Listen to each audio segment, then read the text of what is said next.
பழனியை பார்த்ததுமே கோமதி ரொம்ப வருத்தப்பட்டு பேசுவாங்க. பழனி, உன் அக்காவை பாருடா, எங்கள் நிலைமையை பாருடா, குடும்பமே இல்லாமல் பண்ணிடுவா போல இருக்க. இல்லாததெல்லாம் சொல்லி கம்ப்ளைண்ட் கொடுத்துருக்காங்க. நாங்கள் அப்படியாடா குடும்பப்படுத்தணும். உன் மச்சானை பாருடா, எப்படி தலை குனிஞ்சு நிற்கிறாருன்னு. பழனி அவங்க மச்சான் பக்கத்தில் போவார். மச்சான் அப்படின்னு தான் சொல்லுவார். அவர் எதுவும் சொல்கிறதுக்கு முன்னாடியே சரவணன், எனக்கு அவளை நினச்சா ரொம்ப கோவம் வருது மாமா, அவ்வளவு ஆத்திரமாக இருக்குது அப்படின்னு சொன்னதும் பழனி என்ன சொல்வாருன்னா, ஏய் மாப்பிள்ள, கொஞ்சம் பொறுமையாக இருடா, நீ டைவர்ஸ் நோட்டீஸ் அனுப்பினதுனால தானே அவங்க பழி வாங்குறதுக்காக இப்படி பண்ணுறாங்க, பொறுமையாக இருடா, எல்லாம் சரியாயிடும் அப்படின்னு சொல்வார். சரவணன் என்ன சொல்வாருன்னா, நான் தானே டைவர்ஸ் நோட்டீஸ் அனுப்பிச்சேன், அப்போ என்ன மட்டும் கம்ப்ளைண்ட் கொடுக்க வேண்டியதானே, என்ன மட்டும் கூட்டிகிட்டு வர வேண்டியதானே, எல்லார் மேலேயும் கம்ப்ளைண்ட் கொடுத்துருக்காங்க அப்படின்னு சொல்லுவாங்க. பாண்டியனும் இப்போ பேசுவார்.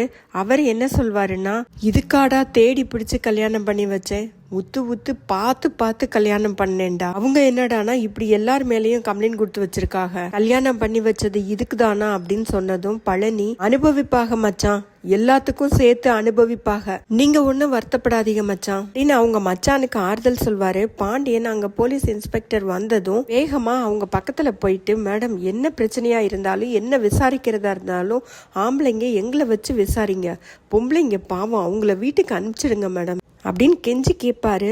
அவங்க என்ன சொல்வாங்கன்னா, ஆம்பளைங்க பொம்பளைங்கலாம் கிடையாது, எங்க மனசாட்சிக்கு உட்பட்டு நாங்க எந்த தப்பும் செய்யல மேடம்னு பாண்டியன் சொல்வாரு. அவங்க என்ன கேட்பாங்கன்னா, மனசாட்சியை வச்சு சார்ஜ் ஷீட் எழுத முடியுமா, போய் அமைதியா உட்காருங்க சார், இப்ப எல்லாம் விசாரணை முடியாம அனுப்ப முடியாது அப்படின்னு சொல்லி உட்கார வச்சிருவாங்க. கொஞ்ச நேரத்துல மீனா அங்க வருவாங்க. கோமதி மீனா கிட்ட எல்லாம் நடந்தது எல்லாத்தையும் சொல்லி ரொம்ப வருத்தப்படுவாங்க. அது எப்படி அபாண்டமா நம்ம மேல இப்படியெல்லாம் பழி போட முடியும், இந்த போலீஸ்காரங்களும் நம்ம என்ன சொன்னாலும் நம்பவே மாட்டேங்கிறாங்க, அரசி பாவோண்டி, சின்ன பொண்ணு அப்படின்னு சொல்லி ரொம்ப வருத்தப்படுவாங்க. கடைசியா என்ன சொல்வாங்கன்னா, ஒன்ன மட்டும் எப்படி விட்டு வச்சாங்க அப்படின்னு சொல்லி கேட்பாங்க. மீனா என்ன சொல்வாங்கன்னா, ஒருவேளை நான் மயில நேத்திக்கு அவங்க வீட்டில் போய் பார்த்தேன், எதா இருந்தாலும் கொஞ்ச நாள் அமைதியா விடுங்க, அதுக்கப்புறம் பேசிக்கலாம், இப்ப சண்டை எதுவும் வேண்டாம் அப்படின்னு அவங்கள சமாதானம் பண்ணிட்டு வந்தேன், ஒருவேளை அதனால என் மேல கம்ப்ளைண்ட் கொடுக்கலையோ அப்படின்னு சொல்லி சொல்லுவாங்க. சரவணன் கிட்டையும் அவங்க மாமா பாண்டியன் கிட்டையும், நீங்க ஒன்னும் வருத்தப்படாதீங்க மாமா, எங்க அப்பா கிட்ட எல்லா விவரத்தையும் சொல்லி, அப்பா இப்ப வந்துருவாங்க, நம்ம ஒரு லாயரை பார்க்கலாமா மாமா அப்படின்னு சொல்லிட்டு பாண்டியன் கிட்ட கேட்பாங்க. அவர் என்ன சொல்வாருன்னா, ஏப்பா என்ன கேஸ், என்ன கம்ப்ளைண்ட் பண்ணிருக்காங்கன்னு தெரிஞ்சாதானப்பா லாயரை பார்க்க முடியும், எதுவுமே சொல்லாம விசாரணைன்னு உட்கார வச்சுக்கிட்டு இருக்காங்க. மயிலோட வீட்டுக்கு போலீஸ் வருவாங்க. அதுக்கு முன்னாடியே மயிலோட அம்மா மயிலுக்கிட்ட, நான் சொன்ன மாதிரி மட்டும் நீ பேசிடு, நான் சொன்ன மாதிரி நீ நடந்துக்கோ, படு மயிலு படு அப்படின்னு சொல்லுவாங்க. மயிலு, அப்பா இங்க பாருங்க, இங்க வாங்கப்பா, அம்மா என்ன பண்றாங்கன்னு பாருங்க, என்னால திரும்ப முதல்ல இருந்து பொய் சொல்ல முடியாது, அம்மா விடுமா, எதுக்குமா படுக்க சொல்ற அப்படின்னு சொல்லுவாங்க.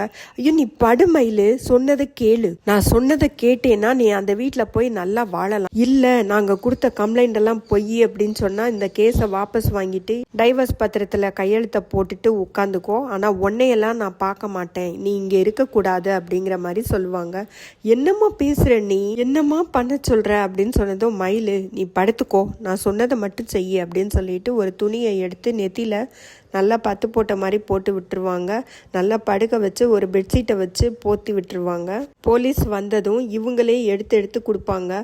போலீஸ்காரவங்க என்ன சொல்லுவாங்கன்னா, நீங்கள் அமைதியாக இருங்க, எல்லாத்துக்கும் அவங்க சொல்லட்டும், வரதட்சணை கேட்டு கொடுமைப்படுத்துனாங்களா அப்படின்னு சொல்லி திரும்ப கேட்பாங்க. மயிலு எந்த கேள்விக்குமே இல்லைன்னு மட்டும் சொல்லாமல் ஆமான்னு தலையாட்டுவாங்க.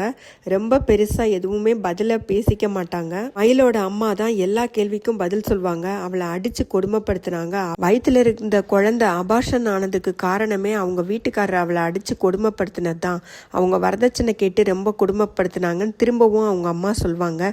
நீங்கள் அமைதியாக இருங்க, எல்லாத்தையும் அவங்களே சொல்லட்டும், அவங்க பதில் சொல்லட்டும், நீங்கள் சொல்லுங்கம்மா, உங்கள் புகுந்த வீட்டில் உங்களை கொடுமைப்படுத்தினாங்களா, வரதட்சணை கேட்டாங்களா அப்படின்னு கேட்பாங்க. அவங்க அம்மா கண்ணாலேயே, மயிலோட அம்மா கண்ணாலேயே மயில்கிட்ட சொல்லுன்னு சொல்லுவாங்க. மயில் ஆமான்னு மட்டும் சொல்லுவாங்க. நல்லா வாழலாம் அப்படின்னு நினச்சிட்டு ஆமான்னு சொல்லிடுவாங்க. கொஞ்சம் கூட யோசிக்காம ஆமான்னு சொல்றாங்க. ஏன்னா அந்த வீட்டுல தான் போய் நல்லா வாழணும்னு ஆசைப்படுறாங்க. அந்த வீட்டுல இருக்கிறவங்க மேல கம்ப்ளைண்ட் கொடுத்தாக்க எப்படி நல்லா வாழ முடியும்? இந்த பிரச்சனை கண்டிப்பா ரொம்ப பெருசாதான் ஆகும். போலீஸ்காரவங்க எல்லா ஸ்டேட்மெண்ட்லயும் எழுதி மயிலுக்கிட்ட கையெழுத்த வாங்கிட்டு கிளம்பிடுவாங்க. போலீஸ் ஸ்டேஷன்ல மீனாவோட அப்பாவும் அங்க வந்திருப்பாரு. அங்க வெளியில மீனாவும் பழனியும் பேசிக்கிட்டு இருப்பாங்க. அப்ப மீனா பழனி கிட்ட இவங்க எதுக்கு இங்க வந்திருக்காங்க? பழனி என்ன சொல்வாருன்னா, என்னதான் இருந்தாலும் கூட பிறந்த ரத்தம் இல்லையா, அவங்க தங்கச்சி குடும்பத்தோட இப்படி ஸ்டேஷனில் உட்காந்துருக்கும் போது அவங்க மட்டும் எப்படி சந்தோஷமாக இருக்க முடியும்? அதனால தான் அவங்க லாயரை பார்த்து பேசிக்கிட்டு இருக்காங்க. அவங்க அண்ணனுங்க 2 பேருமே மச்சான் குடும்பத்தை வெளியில் கொண்டு வரணும் அப்படிங்கிறதுக்காக வேண்டி தான் வந்திருக்காங்க அப்படின்னு சொன்னதும் மீனாவுக்கு கொஞ்சம் ஆறுதலாக இருக்கும். அதுக்குள்ளே மீனாவோட அப்பாவும் அங்கே வந்துட்டு கோமதியோட அண்ணனுங்க கிட்ட மீனாவோட அப்பாவும் என்ன ஏதுன்னு பேசிக்கிட்டு இருப்பாரு. அதோட இன்னைக்கு எபிசோட் முடிஞ்சதுங்க.